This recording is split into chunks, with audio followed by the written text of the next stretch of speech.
for the audio, or you can even watch back. Giving players all the props, or put them on blast. We don't give no hot takes, only talk facts. We're giving all our devotion, riding high on this wave of emotion. Going all out, yeah, cause this is our time. No, ain't no stopping us till we reach the finish line. All in, we came here to win. We're gonna give everything. S-I-C-K on the run. S-I-C-K, sick, sick. On fire, we're ready to fight. We'll bring the house down tonight. S-I-C-K on the run. S-I-C-K, sick, sick. Play it on the car ride, play it when you lounge. X and O, you know that we can hold it down. Shout out to my man Sammy, got it off the ground. And to all the listeners tuned in right now, got debates, analysis, and speculation. This is sports talk for the new generation. You know where to find us, got a reputation. Sick podcast, your #1 sports destination. We're giving all our devotion, riding high on this wave of emotion. Going all out, yeah, cause this is our time. No, ain't no stopping us till we reach the finish line. All in, we came here to win. We're gonna give everything. S-I-C-K on the run. S-I-C-K, sick, sick. On fire, we're ready to fight. We'll bring the house down tonight. S-I-C-K on the run. S-I-C-K, sick, sick.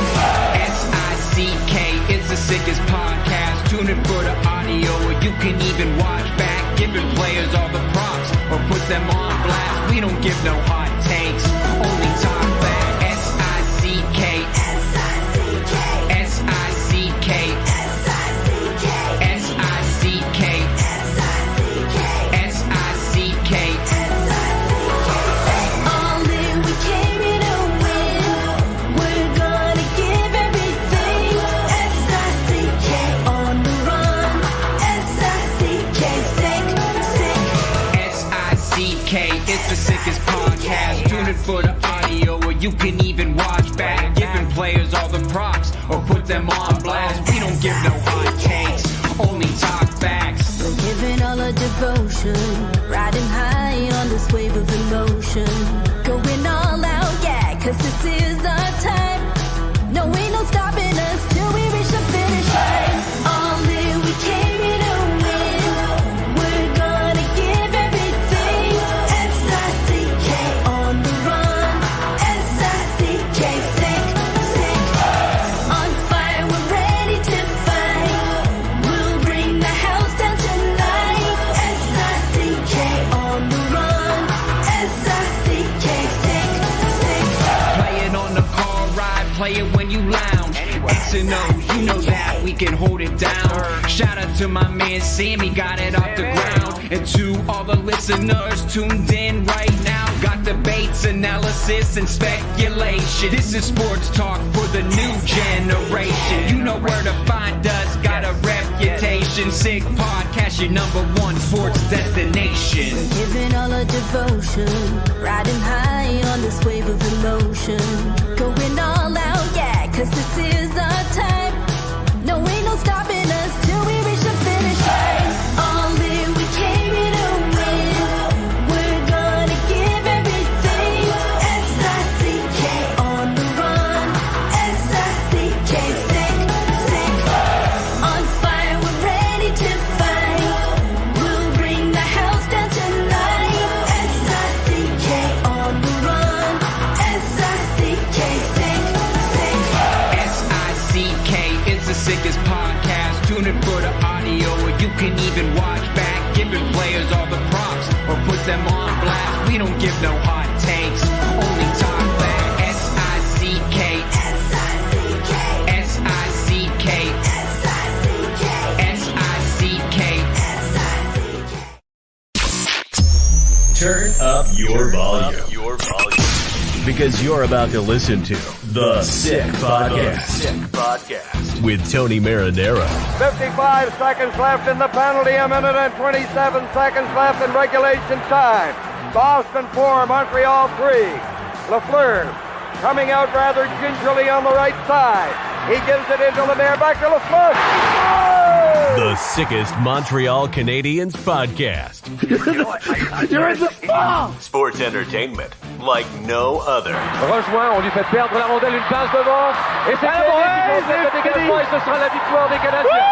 Coupe Stanley pour les Canadiens. Leur 23e de l'histoire. You found the dogs! John, you found the dogs! He found the dogs! And all together, they worked a young team to the top.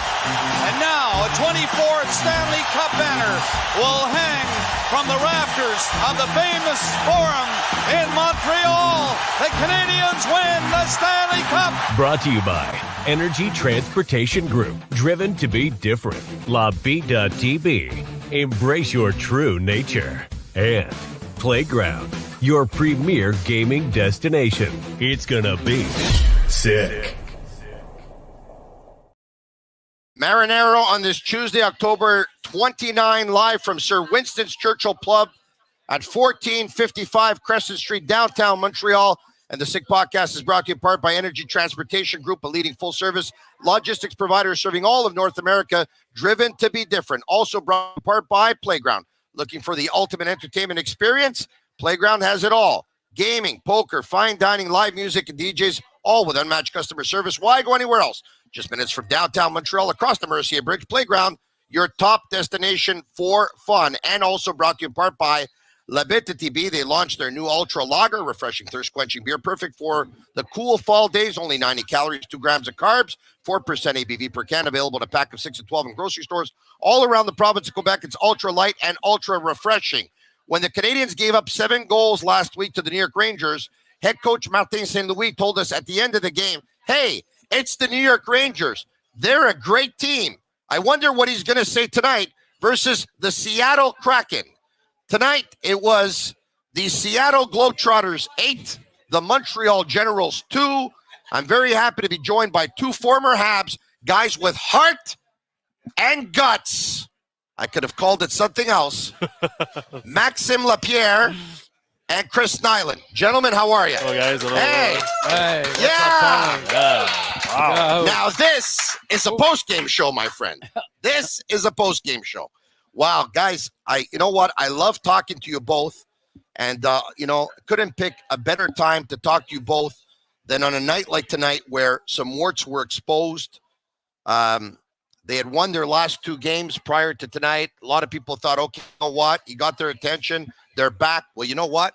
It's back to square one. Nux, I know I watched you tonight. You couldn't believe what you saw. Actually, you could believe it. Well, I could believe it. Listen, I've been saying this since the beginning of the season. Even in games they win, there are times in their own end of the rink that they don't have a clue. They look so confused in their own end. They're not a team that can sustain any in-zone pressure, offensive zone pressure. Coming back in the zone a couple times tonight, guys, relax on the back check. You can't do that. You got to, put your head down and get your ass back there. Just so many missed assignments off of face-offs. Kirby Doc going one way. The D-man comes down. Montour scores a goal. Just so many mistakes. I don't know how they haven't addressed these or correct it, unless they have and they just can't get it. It's too difficult. I don't understand it. Knox is so right. This system, you're not allowed to make a mistake. And the perfect example is the play with Doc. One guy doesn't do his job, the team is paying for it. It's a goal right away. There's no safety net. We've been talking about it on your show. Yeah. Like, you notice it. Like, this type of system, you play it when you're the Detroit Red Wings in 2000. Like, with great players that can afford to skate in a one-on-one battle. Face-off play, for me, that's the easiest play in hockey. Everybody's got a job. The centers with the center most of the time, the D's with a winger, and everyone should be like in an easy system.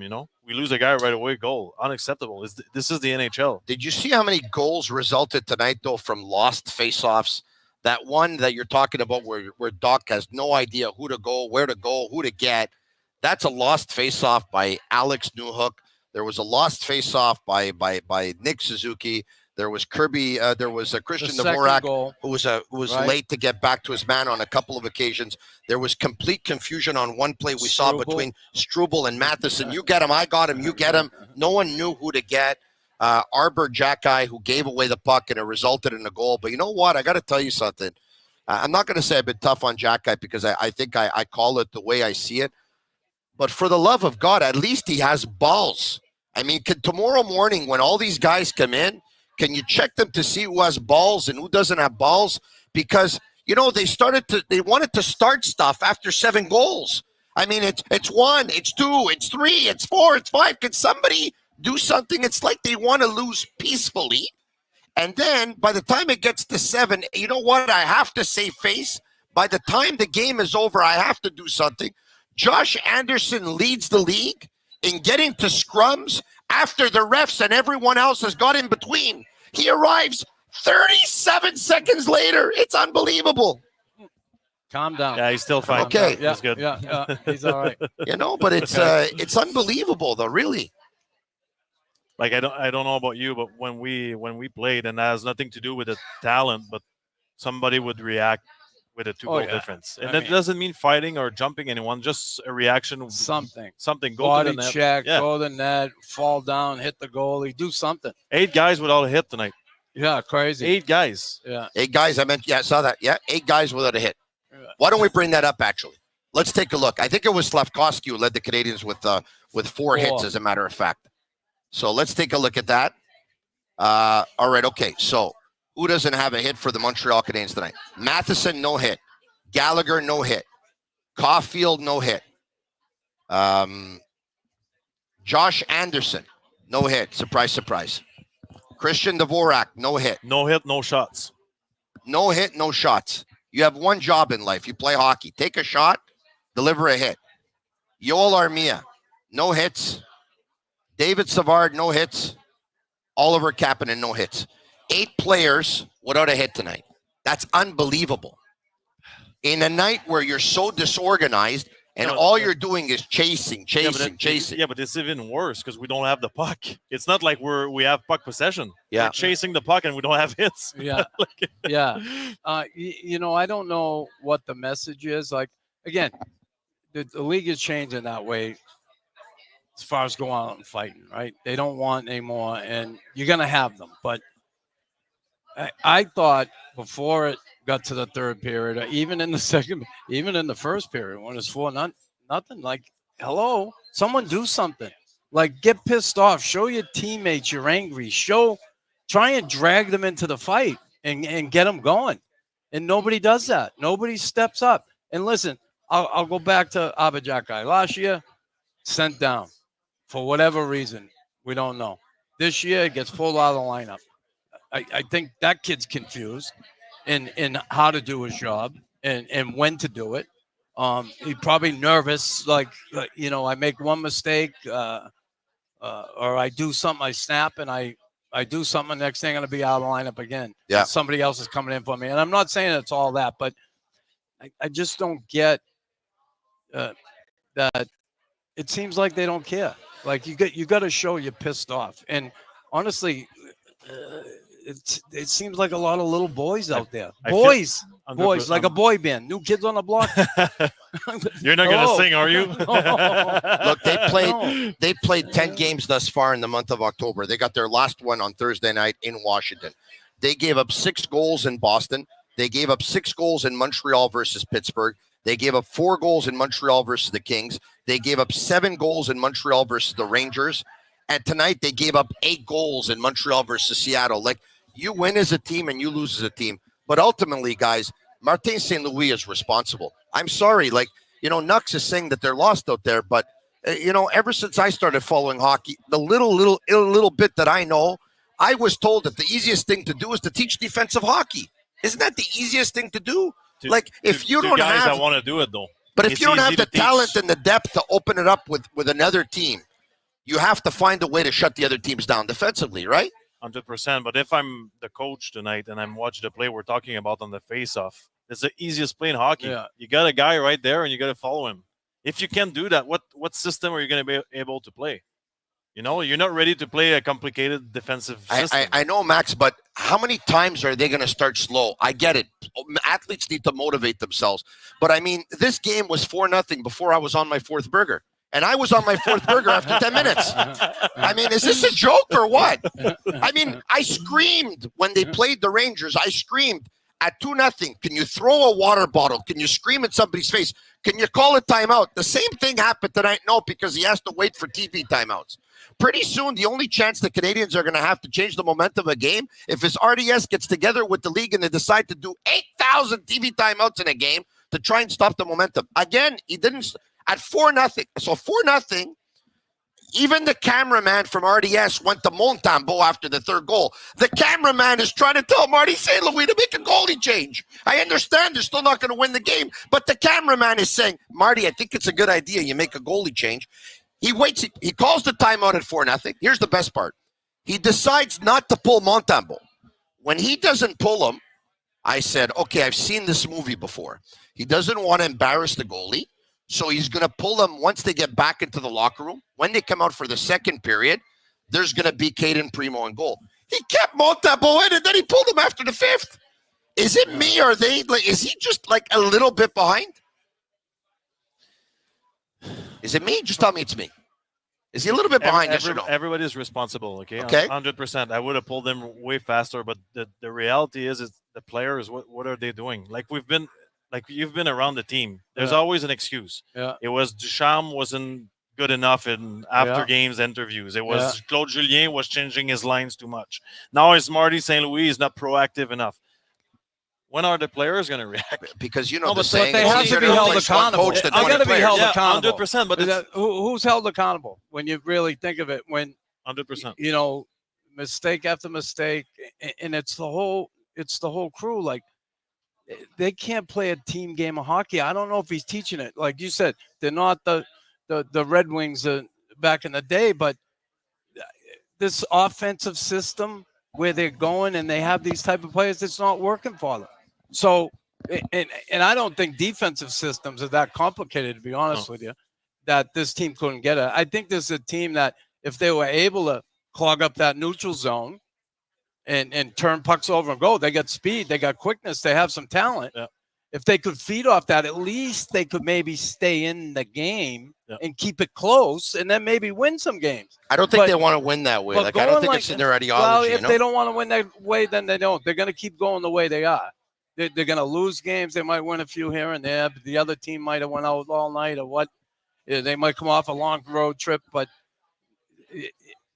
I just can't see this team winning that type of hockey. Not at this point in their careers. And with the depth that they don't have, just I think it's a losing recipe for this club moving forward. They need to move a veteran for sure. Like we understand the rebuild. That's fine. You're rebuilding, but you need a supporting crew to that young group. And which veteran do you want to move? Anybody. Just give me one. Anderson. Perfect. I'll move him.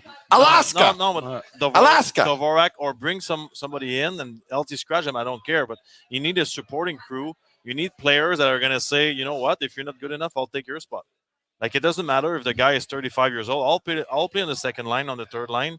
That there's no internal competition. So you just go like, how it is. Guys are walking to the rink. Caulfield, Suzuki, first line. Perfect. Yeah. Like, nobody's going to move me. Yeah. Doesn't matter what I do tonight. If I'm -8, I'm still going to be there tomorrow. There's teams that have players like Nick Foligno, like Marcus Foligno, like Brandon Duhaime, like Sam Bennett. Will Cooley, of course, Sam Bennett, but I'm talking about obviously lower profile players, right? That you wouldn't think aren't hard to get. Kastelik in Boston. I think Kastelik is the third in the National Hockey League in hits. All those guys that I mentioned to you, I looked them up today. They're all in the top 20 in hits in the National Hockey League. How hard can it be to get a player that has this type of profile? Well, they don't hit anybody. Perfect example tonight, Stephenson playing for Seattle. Yes. Yeah. Why are we not signing a guy like that? Why? Like, because we're in a rebuild. He's 30 years old. He's a great second center. He's got speed. He's creative on the ice. He was a centerman on a team that won a Stanley Cup, and there's only a couple of players on this team that won a Stanley Cup. Yeah. Savard and Newhook. A rebuild doesn't mean we're not going to get a good player for the next 15 years. Like, you need to start somewhere, Yeah. Like, look at Chicago. They got Teravainen, they got Hall, they got Foligno, they got these two veteran Ds. I forget the names. They're 5 and 6, but they had Success Martinez, and like they have good players. Like, I feel like we're just throwing the towel right now and waiting. Yeah. What are we waiting for? What's next? I agree with Max that they need an electroshock. Of course they do, but again, like, what are they waiting for? This isn't the time to make trades, to be honest. I don't think this early in the season. You'd like to. I don't think you're going to be able to get anything at this point. Maybe come trade deadline, who knows? But I get signing these guys in the offseason, what you're saying. I don't know if this management group was ready to sign and make that step to, okay, we're coming out of the rebuild. Now we're going to go after those type of players. But, you know, they were ready because they got Liney. You know, they well, wanted to make a move. Yeah, but again, that line may be here for if things worked out 2 years. That's it. And if he does well, he was going to be gone anyway to sign 100%. somewhere else. Guys, serious question here. And I don't think that's a guy you're going to win with anyway. No, but I don't want to pick on Marty, right? But you make a shock wave throughout the team, right? Can you fix your headphones? You do. Like, okay, thank you. What is that? Okay, you do something with a veteran. Okay, you do something with a veteran. Okay, are they gonna play better defensive hockey next game? Like you go out, you make a move. It's gonna fix all the problems within the team. No, they look like they don't know who has to go get who and where to go, who to go. Do I switch up? No. You know, we saw. So what's today. that come down to? Struble and Matheson were confused. It comes down to coach. I think so. And reality is they were better in their zone the last 2 games because they were on the puck. They were faster to react. Were. But the other teams, they react after. They changed something tonight. They also played 2 terrible teams. I mean, the last time I checked, St. Louis had taken. How many did they lose? St. Louis is a good team. They lost 6-1 in Ottawa. So like St. Louis is not a bad team. They're not a pushover. They're not Philly. 8-1. They lost 8-1 in Ottawa. Yeah. Okay. Well, my point is they have good players. They know how to play in St. Louis. Yeah. Tonight, Seattle, they came with what they were shooting from everywhere. Because when you shoot the puck and you're chasing a guy, you cannot see what's going on behind. Then your whole structure is destroyed. That was a game plan tonight. But, you know, Marty St. Louis said something earlier today, okay? He was asked about Juraj Slafkovsky, and he said, look, I'm going to put Slafkovsky on the second line with Newhook and Armia. And, you know, the way we're playing lately, I think, you know what, it's going to be more suited for him. He can impose himself physically, which he did. He led the Canadiens in 4 hits tonight. But then he said, I want him to drive the bus. I want him to drive the play on the line, okay? But, I mean, look, he's going to get back to the first line, you know. There's no doubt about it. Is that the right thing to say? I'm asking you. You've already told Kirby Dach.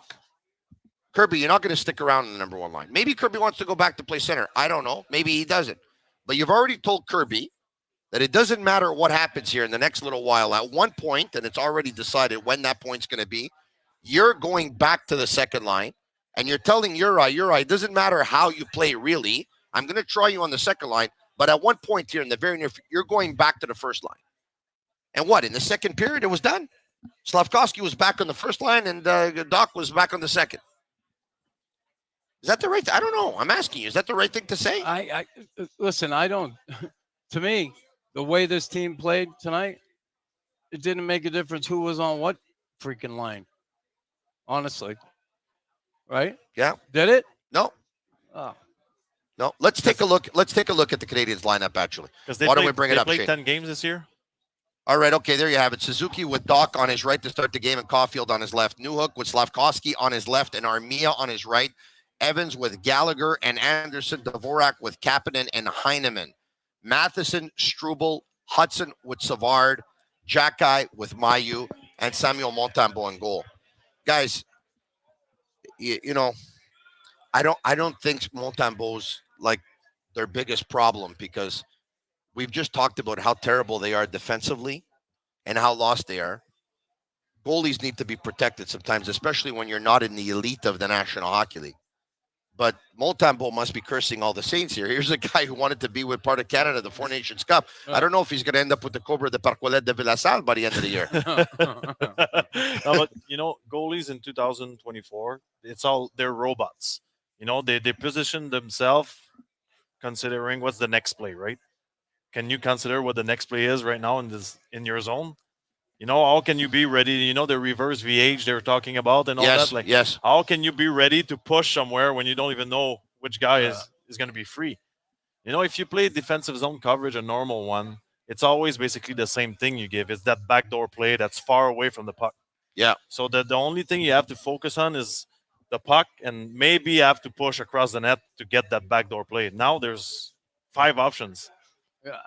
Yeah. He must be frozen in the net. Yeah, he's got to be. Look at how many. Look at tonight from the slot. Like, hello. So there were 2 on the. Was it the third goal? There was 2 guys wide open in the slot. 2.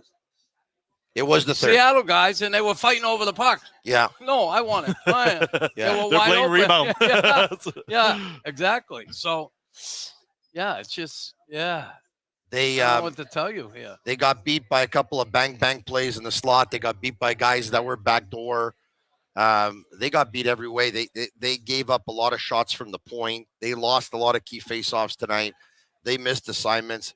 I can't find any positives to this game tonight for the Montreal Canadiens. I really can't. I mean, there's every defenseman looked absolutely. Struble got a vote of confidence by playing on the offside on the right side with Matheson. Struble looked confused at times. Jack-Eye had that turnover. He looks like right now Jack-Eye's playing like the puck's a grenade. He's nervous, and he's probably looking for his role within the team. Like, for me, I feel like they treat him like he's older. Yeah. He's 22 years old, right? Why doesn't they don't have the patience they have with Barron, with Struble, with all those young Ds? Like, what's the matter with him? Like, obviously, we don't know everything. Like, he seems like a nice guy. Seems like a great teammate. Like, when are they going to tell him, like, you're going to play 10 games? Find yourself, and there's no pressure, man. You're going to be in the lineup. Like, what? Like, is it possible they don't think it? It's a stupid question because his coach wasn't drafted and ended up being a Hall of Famer. Is it possible because he wasn't drafted, they believe his ceiling is limited? I don't think so. I don't think. Listen. Here's a kid. I truly, when you get a player like that, which every team in this league would love to have that kid. You have to work with him. You have to mold him. You have to develop him. Can you teach for you that coach Knuckles not only played but also coach? Can you teach hockey sense?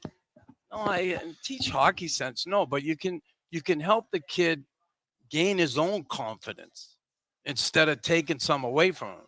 Like, you can give him a good roadmap.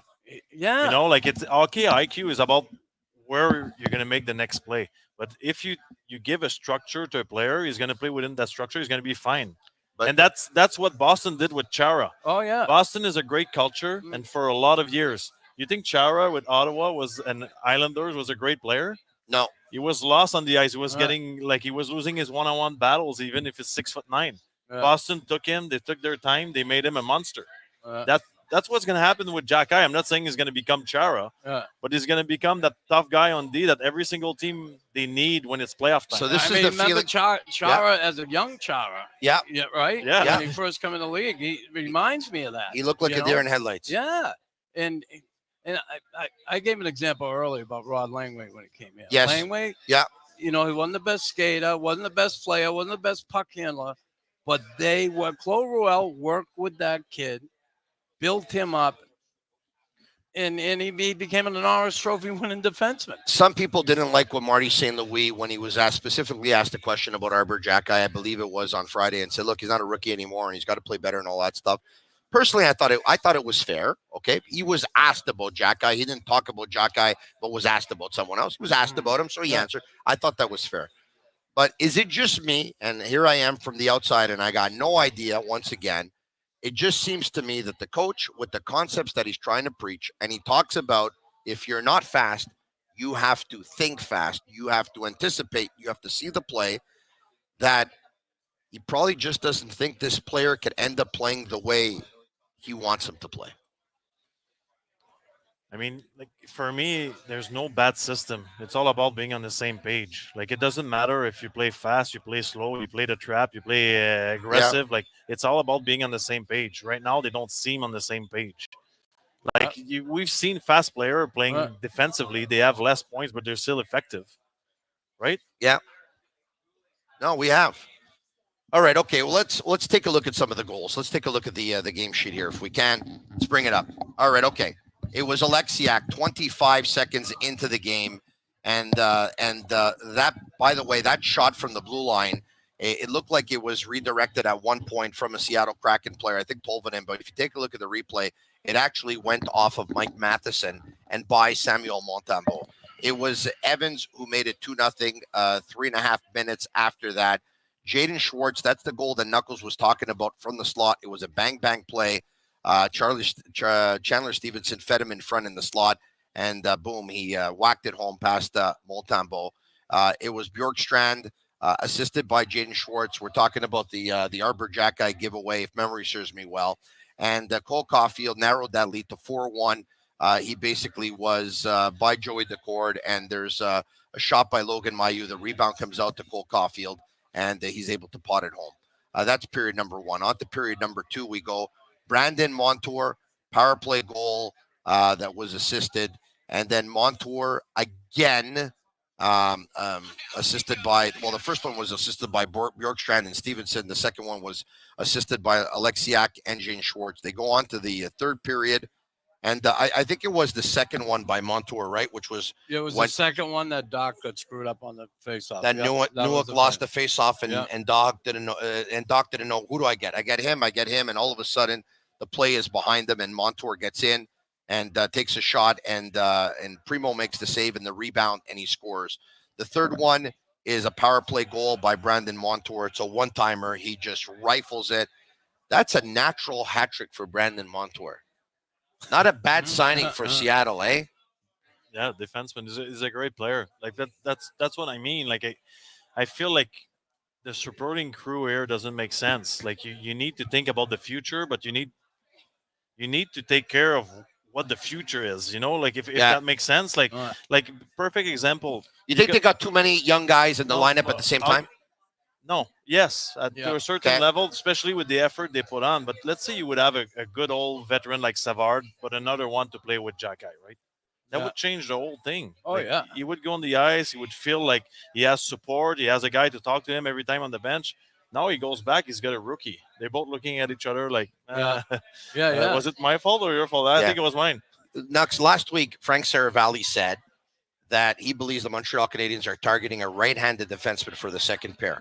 That would make David Savard a third pairing. It would drop him to the third pair. A couple of days ago, Elliot Friedman said that he believes that the Montreal Canadiens are going to try to add a middle six player who will have some physicality and some edge to his game. Maybe the Canadiens are looking for both, but if they had to go for one of the two, a player who plays physical with edge, who can deliver some big hits and be an energy player, like or a right-handed defenseman for your second pair. I would take that. I would take the forward. They got so many D here. Yeah, they got a couple injuries with Gooley and the other kid, Ryan Backer. But yeah, I would take the forward. It's an interesting question, Max, because you just finished saying, if you think about it, and David Savard becomes a third pairing D, and you get, a defenseman who can play 22 minutes a game who becomes a second pairing D. It's just the kids need to be surrounded by experience. 100%. They're not. We're not seeing this because he's the big tough guy with the mustache, the cowboy, like the sheriff is in town. So we see him like he should be the leader, but that's not the case. Like I think it's tricky with him because what we see is not what he is, right? Like we see the guy that's supposed to be a leader, but he's not there yet. Tolvanen made it 8-1. Lane Hudson was caught up the ice, so it ended up being an on-man rush, a 3-on-2.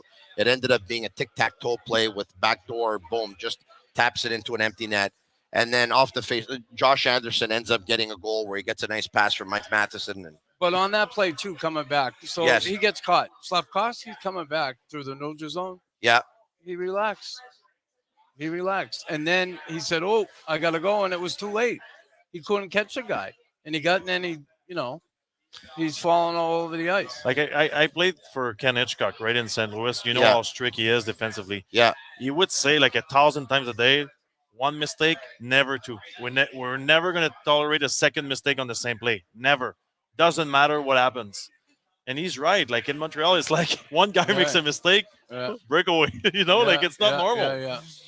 There were a couple of breakaways, as a matter of fact. I mean, this one was 8-2, but they could have reached double digits tonight. They could have easily. Nick tried to make a deke at the blue line, off the blue line, and went the other way, partial break. Yeah. Yeah, Matheson was able to hook him just to get a piece of him. I think it was Jared McCann on that one. Yeah. And man, it was ugly. So Anderson scores that goal, 8-2. But I got to tell you, there's a lot of players to be upset with. You want to change the culture? I find Anderson's mailing it in. You need to change the culture. We need to stop talking about changing the culture.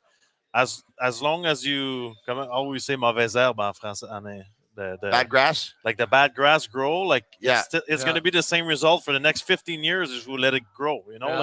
Guys that don't show up, they don't deserve to wear that jersey. It doesn't matter who you are. I'm sorry, but we've been saying this for a lot of years now. A lot of years. And if Carey Price wasn't here, probably wouldn't make the playoff like one time in the last 15 years. So I'll get back to what Marty said the other day when he was asked a question about Arbor Jackeye. Some believe that he came on a little rough, he's picking on Jackeye, but he was specifically asked about Jackeye. You have to say it, right? Would you like to see the coach, and it doesn't mean because he doesn't do it in the media that he doesn't do it in the locker room, but another way you can get the attention of your team is to start calling guys out. I mean, we saw what happened with Brad Marchand and Jim Montgomery. I mean, I don't know if it was the best thing to do, and I mean, Boston hasn't played great hockey this year either, but I mean, shouldn't Marty be in a position of strength where you can do it? I mean, the Montreal Canadiens, doesn't matter. They can give up 7 the next 3 games. They're not firing Marty St. Louis. At least I'd be shocked if they would. They're not.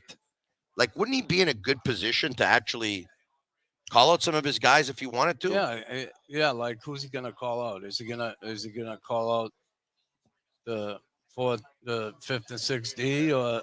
That's easy to do. Yeah, that's what I'm saying. You said Montgomery did that to Marchand the other night. I saw it. Yeah. Marchand didn't have a problem with it. I think back when you talk about culture and you look at the culture they had in Boston over the years, they've kept that culture. Yeah. They haven't changed it one bit. This used to be the Flying Frenchman. We get all that. Not anymore. But are we trying to play like the Flying Frenchman? There's no. I couldn't tell you what the culture is, the identity of this team, other than maybe and I know I'm being sarcastic, a boy band. There are a lot of young kids on here, and it's tough when you're a young kid trying to make it in this league, and when there's so many, and you can say, well, it's an opportunity for them to all grow together, and at some point they're gonna be there. But like you said, Max, the support of those grit guys, a leader, someone come in. Like we see that guy Montour, he's a tough bastard. Yep. He scored 3 goals tonight. But that kid's a tough bastard. He's a leader. Someone like that, right? Or someone up front. But I just, when I look at, we talk about identity. I'll tell you, when Patrice Bergeron was with the Bees, and I was his last year, and the coach called a timeout, okay? And they were down by a goal or something. He called a timeout, and there were a few guys listening to the coach, and the rest of the bench were down there talking.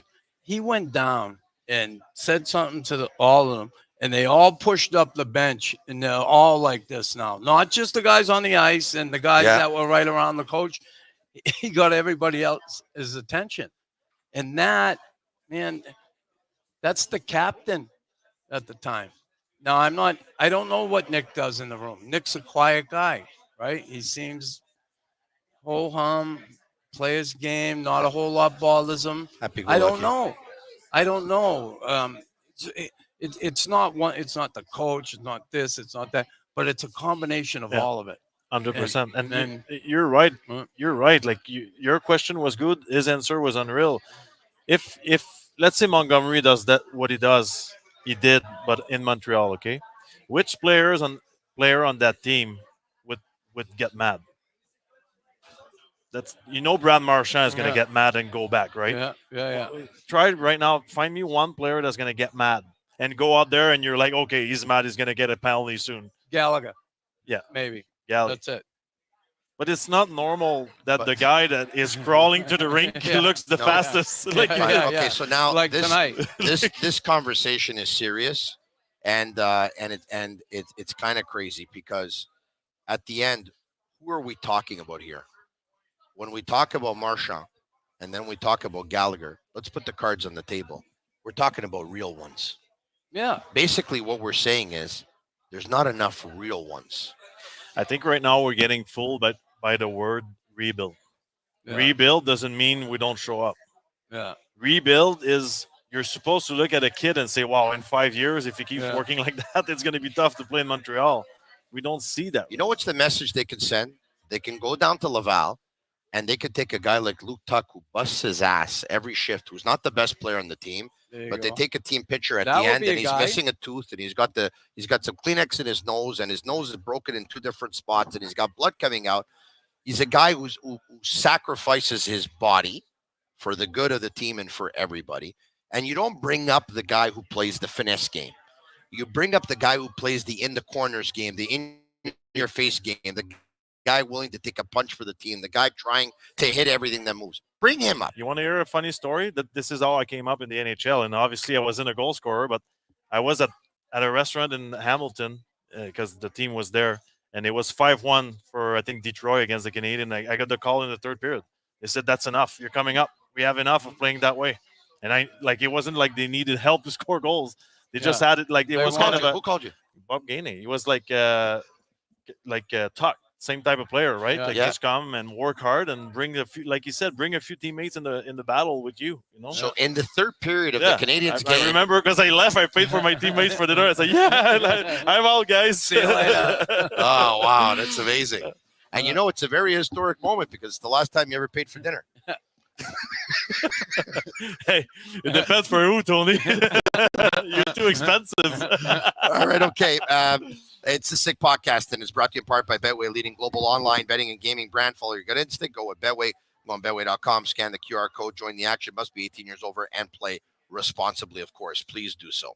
It's no secret. Winnie's on Crescent Street. This is where we are. Sir Winston's Churchill Pub is the Tony. Yeah. It's pub. Yeah, I think I said plub because I need water right now. My mouth is dry like you can't believe. It's no secret. Winnie's on Crescent Street is the place to cheer on the Canadiens.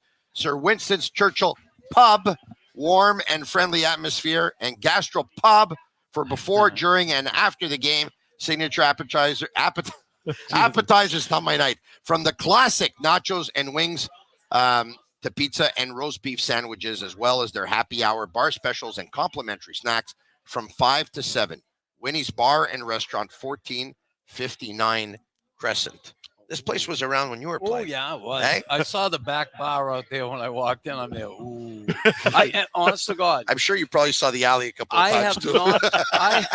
I have not been in this place since the 80s. Wow. I'm telling you, I walked in, I saw that back bar. And I had a friend of mine who lived up here from Boston. Yeah. Up here. Got married a girl up here, but I used to meet him here for lunch with some of the other guys. And yeah, it was awesome. But walking in today, I was like, oh my God, that bar is still there. Some cool stories, I would imagine. Gina used to be the barmaid in the back. And wow. All the guys sat at the bar drooling over Gina. Okay, so could you imagine everyone, you talked about the rebuild, Max did. Yeah. But Jeff Molson told us they wanted to be in the mix. Jeff Gordon told us they wanted to be in the mix. Kent Hughes told us they wanted to be in the mix. Marty St. Louis told us they wanted to be in the mix. And the players told us that they believe that they could make the playoffs. And I don't expect the players to say differently. I mean, let's be honest here. Could you imagine Gordon and Hughes right now? But right now, Gordon and Hughes. What'd you think now if you said that to them and you said, hey, you guys said you're going to be in the mix. What's going on? What would they say? Well, Line got hurt. Ryan back is all. Well, the coach keeps saying, relax. It's 7 games into the season. It's 8 games. It's 9 games. And I get it. They're trying to buy some time, but they got to figure this thing out here. And I don't care. Like this offensive hockey, high risk, let's pinch, make sure you have a third guy high, and the third guy isn't always there. They're getting caught. They're giving odd man rushes. They defend very loosely in their own end. I'd dumb it down for them. Dumb it down and play defensive hockey, be an opportunistic hockey team. They're a good transition team, picking pucks off in the neutral zone. Listen, you're Marty St. Louis, and I'm going to Yeah. ask you both the question. I'll start with you, Chris. You're Marty St. Louis. The game is over. You just lost 8-2 on home ice to a team that's called the Seattle Kraken. They're not the Soviet Union, all right? I don't remember when was the last time I saw Seattle score 8 goals in a hockey game. It's insane what happened tonight at the Bell Center. Yeah. You talk to them tonight. You talk to them tomorrow. You bag skate them tomorrow. You take the easy approach with them. You take the what approach you take? What do you say? And when do you say it? Well, I Thank you, Marco. certainly, I think I tell them how friggin' embarrassed I am that this is my hockey team out here playing. And you know what? It's a reflection of me, the coach. And what am I doing? What am I doing here with you guys? I keep putting you out on the ice. Things have to change. You come in and I can't do this. 6 goals here, 7 there, and 8 tonight. We're going to point at the goalies. No, it's everybody in the room. It's hard for me to say that because Marty's not that way, right? He's not that way. Yeah. I mean, if I was coaching a team from the beginning, it'd be different, and then I would have the right to come in and. Can I swear on it? Yeah, you could. Yeah, that's right. Yeah, this podcast, anything goes. I would have the right to come in and fucking snap and be pissed off. Yeah. 2 times they gave up 6 goals. Once they gave up 7. Once they gave up 8. They played 10 games this month, and 2 times. We just talked about the goals. If it was Patrick Roy in goal, he would go nuts. Yeah. He would sound off on everyone until they were. Yeah. You just get the feeling that Samuel Montembeault probably won't, but he must be livid. I might be crazy, but honestly, from the bottom of my heart, I don't think this team is as bad as they're showing. Like, this team is not that bad. Look on paper when everyone is there. Suzuki, Caulfield, Slavkovsky, Duck. Let's say we talk about skills. They all have it, right? If Laine was there in shape, Newhook's got speed. He's a first rounder. You got Savard, Madison, Goulet. They're good. These they're not at these to lose like every single game 7-1, right? Like, am I wrong? You're right, but before I said to you, they're missing something. Though. You win as a team and you lose as a team. What is it they're missing? They're missing structure. They're missing the veteran up front that have an impact. Yeah, like Gallagher works every night. I understand that, but Dvorak and Anderson, they're taking 2 spots that if you would put like guys like I'm just going to name him because I love him as a player. But tonight, like Stephenson or Gould, right? Yeah. You take one of these guys instead of Dvorak, you change the game. Yeah. Your 2 wingers are going to the battle with you. Like Dvorak, no shots, no hits tonight. Yeah, Tony, this is bad, man. Embarrassing. Dvorak and Anderson, they should give their pay to a local charity. No, but it's a real joke. It's basically disrespectful because it's not one game. It's since day one. Like when Dvorak came here, I had a good talk with André Tourigny, the coach in Arizona. He's a good player, man. Like he's a good. Like in my head, the way he was talking, he's going to replace Dano.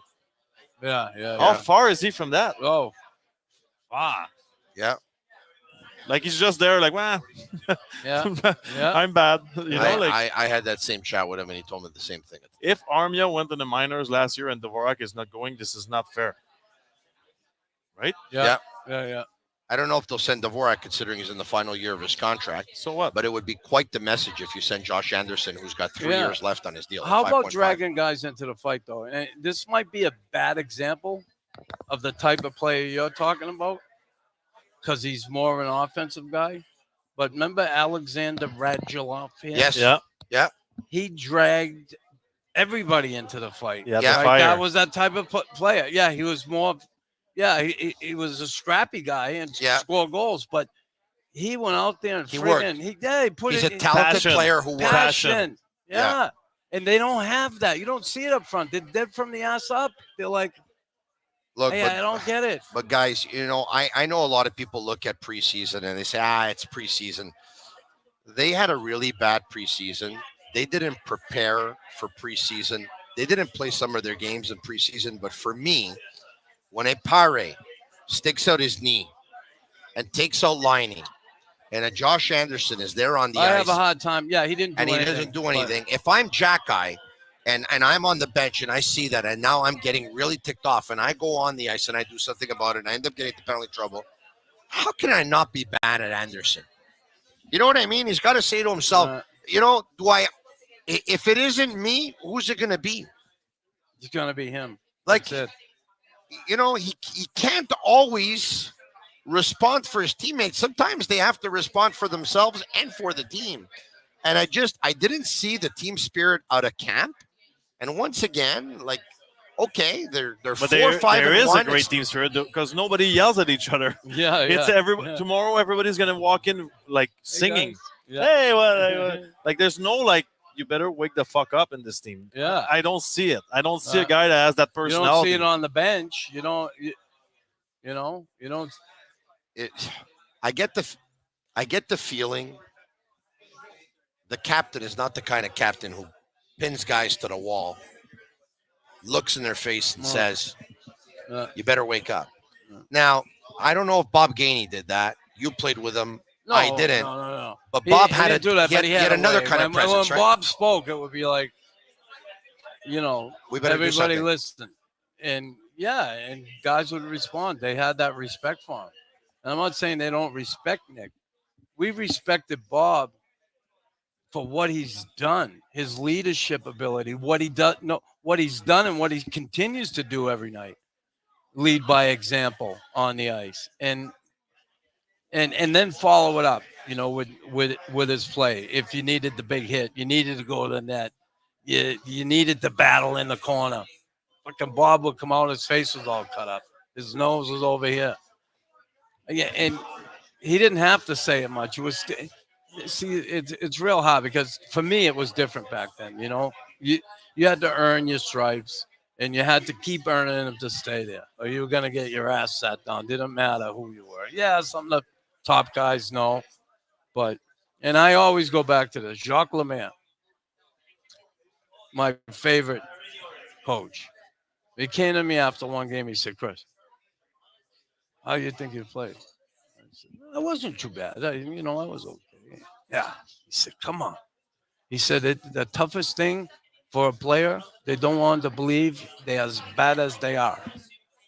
And I said, "I know." I said, "But okay, I was okay." "No, you weren't okay. You stunk, Chris." You, I know how you can play. I know when you're on the top of your game. He said, "Here's what I'm going to do. I'm going to let you have one of those every 10 games. That's 8 games a year." And honestly, for me, I know when I had a shitty game, I'm like, I better get on my horse next game. I kept that in my head. I said, I can't let it slip. He said, you can't let it slip. You have to. I know you have a tough job, and I'm not talking about fighting. I'm talking about the other part of your game.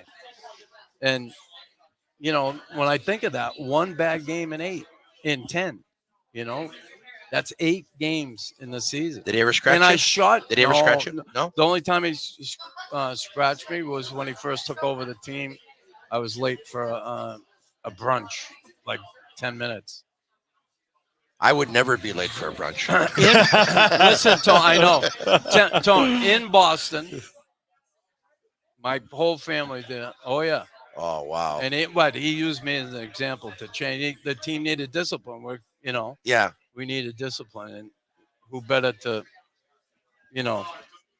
use as an example than me. So. I'd love a camera in the locker room to see if those stories, those talks take place. Though now, like looking at a player and telling him, "How do you think you played?" It doesn't matter what is being said in the dressing room because we see it on the ice. Like this team right now is in a position that even if they're in a rebuild, they're supposed to show everyone that, hey, man, we have enough of losing. Doesn't matter if they lose, but there's a way of losing. You know what I mean? Like you're supposed to get out of every game with that group and say, fuck, I feel bad for them. They put on a fight tonight. They were working hard. Yeah. They lost again. The poor kids. Yeah. That's not what we're seeing right now. No. Yeah. We're seeing did you watch the third period? Like it's tough to watch. Yeah. It's tough to watch. Yeah. It's boring. That for me, that's unacceptable. Hanging their heads. I don't actually think it's boring. There's goals every 2 minutes. I don't think it's. Listen, I get your point. So now, I think the 10 games is a pretty big enough sample size or not of Oliver Kapanen, for example, who had great preseason games, but he wouldn't be the first player that we saw that looked great in preseason, because the reality is there's a lot of young players that are playing in preseason. The reality is the veterans that are playing aren't trying. So out of all the players on the ice, he's probably the guy who's trying the hardest because he wants to make the team, right? So you look at him and you say, this guy looks great, looks like an NHLer. Then you start playing versus NHL players and the stakes are very high. He looks uncomfortable. 100%. I think the other thing is they look satisfied all the time. Now we won 2 games, come back home. We won 2 games. You look at the standings; they're in the mix. They are in the mix. You look at the standings; they had the same record as Boston. Exactly. Right? Like so you look at the standings. You're like, 2.4 points behind from the playoffs. Like it's the urgency is not there. Like they need to find that. I don't know. It should be there though, because if you take a look at the makeup of their team, they're a team that should start better than a lot of other teams. Yeah, because right. They got that speed and quickness. Right? And they're not. Well, they're not big, right? They're young. They have a lot of. They should be young and feisty, but, right? But we'll finish off with this conversation, and I think it's going to be a good one. Max said to me a week ago, he doesn't think they have a lot of speed. You want to tell Knuckles? I think they have a lot of slow guys.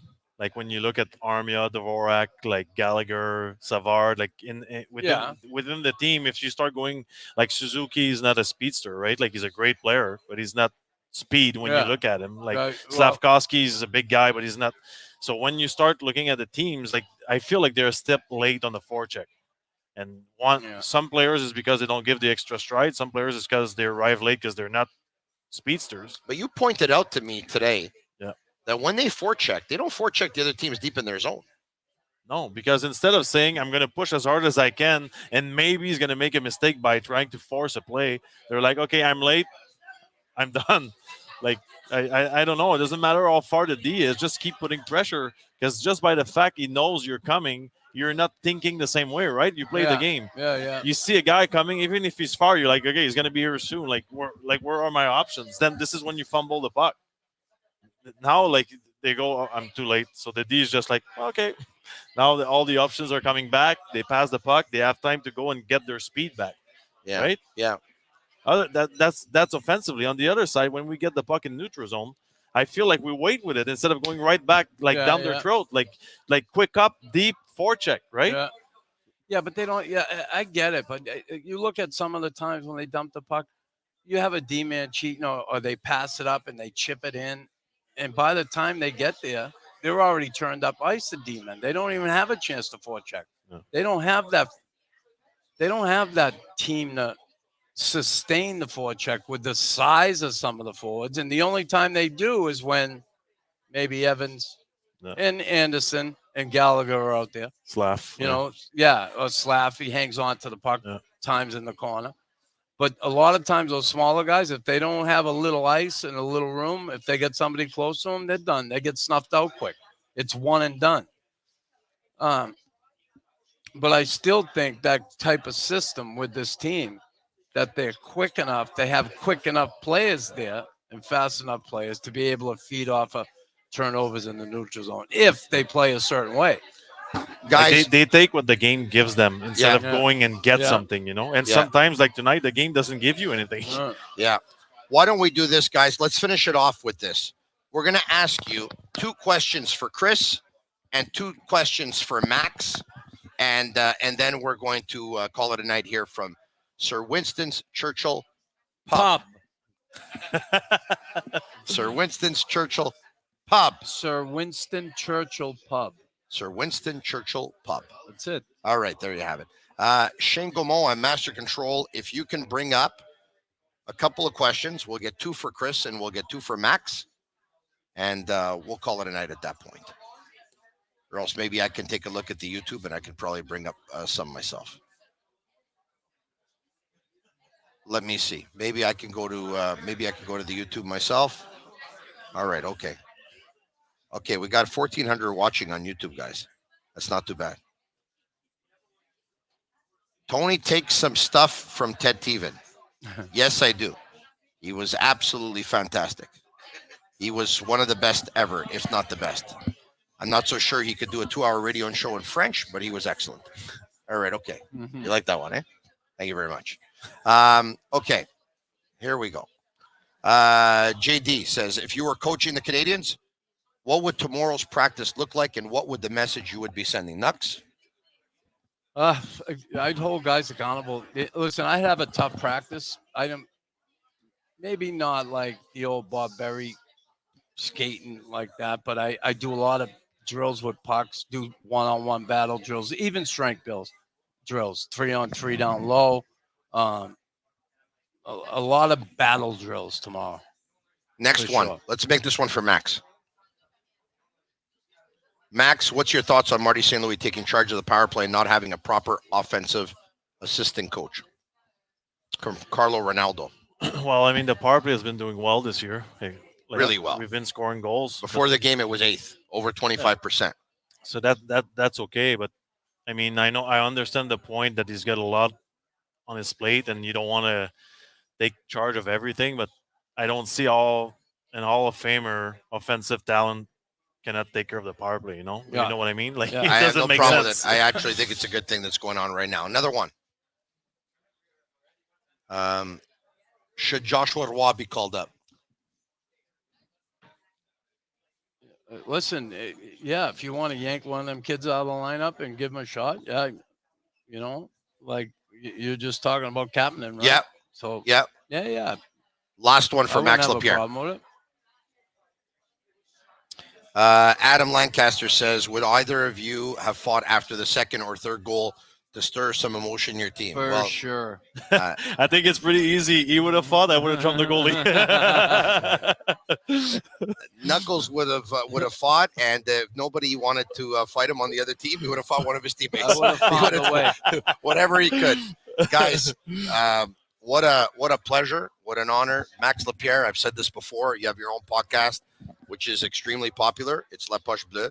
And every Wednesday night, you have La Poche Bleue and La Taverne Hockey. And also, you have La Poche Bleue, Bleu Blanc Rouge, Poche Bleue. They're on right now. Which they're on right now. They're on Steve Bégin, André Roy, and Éric Bélanger are on after every Montreal Canadiens game. Yeah. And despite being the owner of that podcast, you continue to come on here and encourage me with the Sick Podcast. You know, I know you know by now that it means the world to me. I want you guys to hear my accent. That's why. Knuckles, you and I, we had plenty of show together. Back together. And it would be a dream if we could be back together full time. But you never know in life. I'll keep on asking because I've been asking for quite some time. Keep asking me. You never know. You gotta maybe twist my arm a little bit. I'll try, but I'm just afraid you're going to deck me. All right, there you have it. Chris Nilan, Max Lapierre, live from Sir Winston Churchill Pub.